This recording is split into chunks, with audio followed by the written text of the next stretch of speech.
Hello and welcome to another Fresh Off the Stalls, brought to you in my pyjamas. So yeah, this is like the least fresh off the stalls, and I have very good reason for that. But let's get on to what I went to see last night. It was The Glasshouse at the Tristan Theatre. It's a play about World War One conscientious objector, and bloody hell is it intense to the point where I honestly don't feel like I could have brought myself to have done a proper fresh off the stalls fit last night because there was just a heck of a lot to digest, sort of think upon because it had a bit too much of an effect to me. I literally, the first thing I did was literally go to the store and get myself a bag of Percy Pigs and some pre-mixed gin and tonic for the journey home. I was just kind of like, it's really intense. I managed to muster out a tweet and I think that was all about it. So this is why this is a bit late from what I usually do fresh stalls, but as I said, it affected me that much. So it's written by Max Saunders Singer, who you may have heard me recently talk about in Mojo, where he's been nominated for a Best Supporting Actor with Off West End Awards. And this is actually his first full written play. So he has collaborated a little on other things like Rip, which I also reviewed, and he'll tell you more about that himself in the video interview, which I'll be uploading shortly.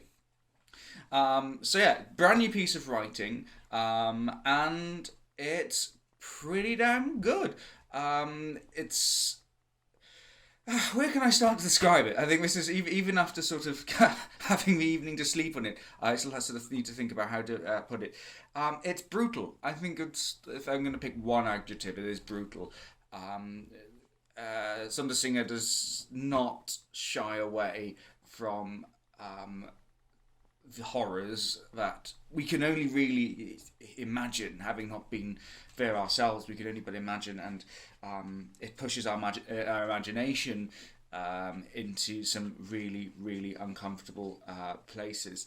And it's quite difficult to sit through at some points just because it is actually really quite violent at moments.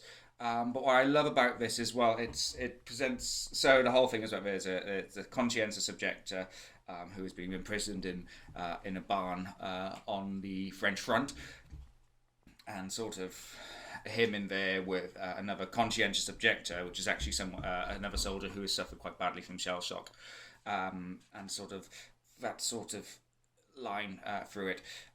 It's really interesting because as sort of, you know, solid as his stance is at the beginning on why he's a conscientious objector, and as a pacifist myself, I really agree with that. But it's just really difficult because it gets to the point where the narrative pushes that stance to its absolute limit, and that's what makes it really quite harrowing.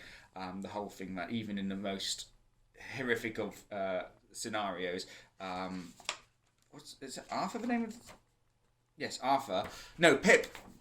Philip. Philip, the main character, even in a situation of absolute dire, horrific circumstances, you know, theoretically he should say no, I shall not still use violence, and it pushes that to breaking point as with Pip as a character. And I think also us as an audience, you're almost sort of, despite being admiring his very noble stance and agreeing with it, you get to the point where you just think no, it's just painful to watch him try and do nothing. And I love it because of that. It really it looks at conscientious objection and pacifism in a way that's very uncomfortable to sort of look at, and it makes you think a bit more about it. I'm still a pacifist after the show, but it's just, I mean, at one point the main baddie, as it were, which was played by John Askew, who was the baddie Blythe. At one point I was actually thinking I kind of want to just run up on stage and punch him. I mean, fair John, you are amazing as the most sadistic person I have ever seen on stage.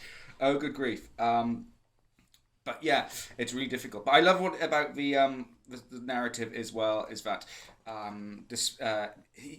Pip starts off these small revolutions of the characters he interacts with, So there's a lot of heartwarming in there, and there's some bits which are just outright heartbreaking. I should really stop sitting on the front because I just I just doesn't go and sort of like weeping as I usually do in this situation.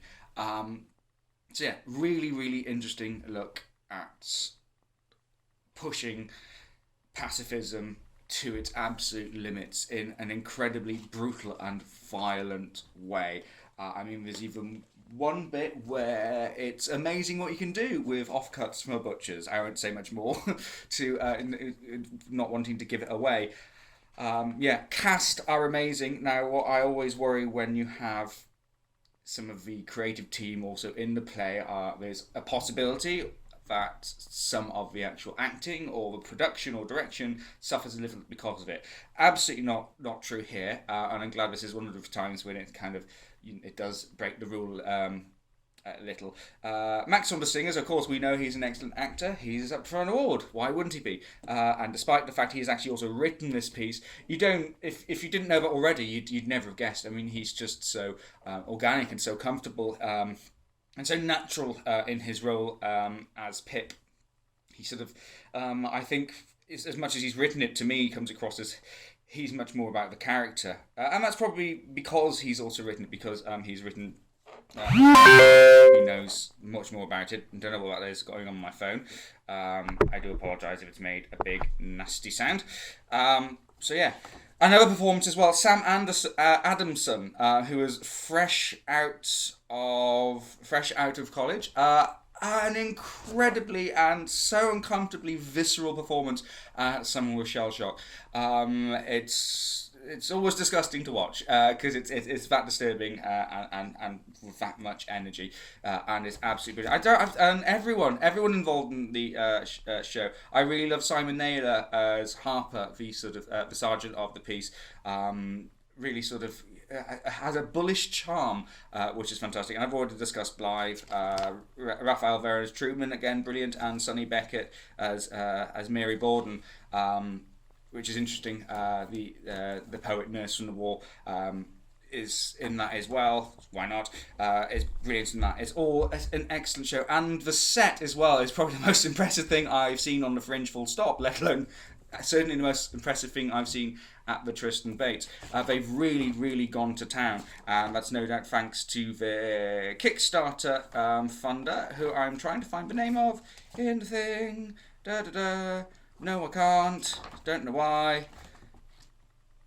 Yeah, so this is a like little barn. It's got fake cobwebs. It's got this wonderful little hole in the roof where they pull rain and sunlight, lighting down. It's just it's an intense attention to detail, and it's a really well put together set. A really great.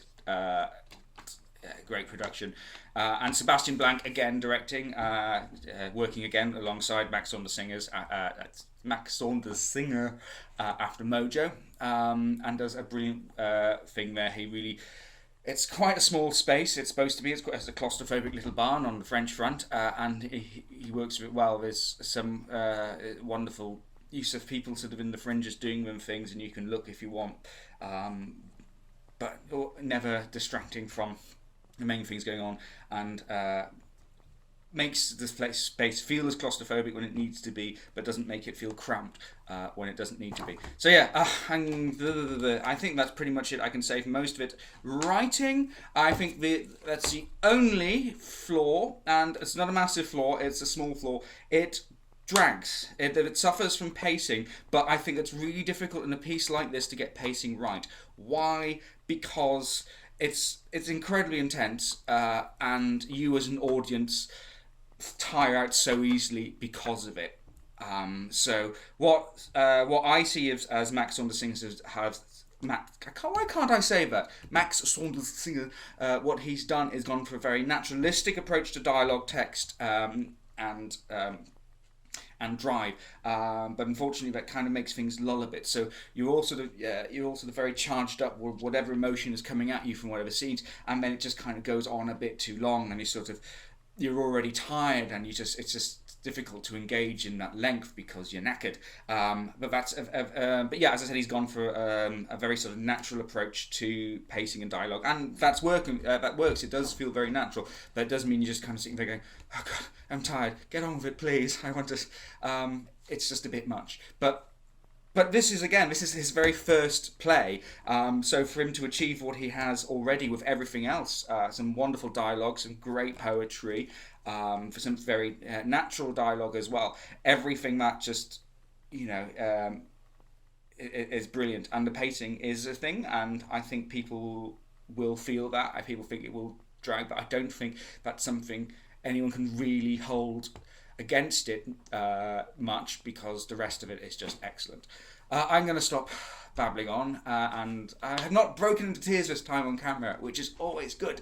And thank you very much again for inviting me. This is an excellent play. The full written review will be up soon, whereas I always say I'll probably be a bit more coherent and a bit more collected in my thoughts. But yeah, so apologies for this going up a bit later than it usually does, but really, really think I needed to give it that evening to think over, and that's a good thing. I love it when theatre is this powerful, is this affecting, and you leave thinking, bloody hell. So thank you very much, and I shall see you soon for whatever I'm going to see next. I can't remember. I'll check my diary. Yeah, goodbye.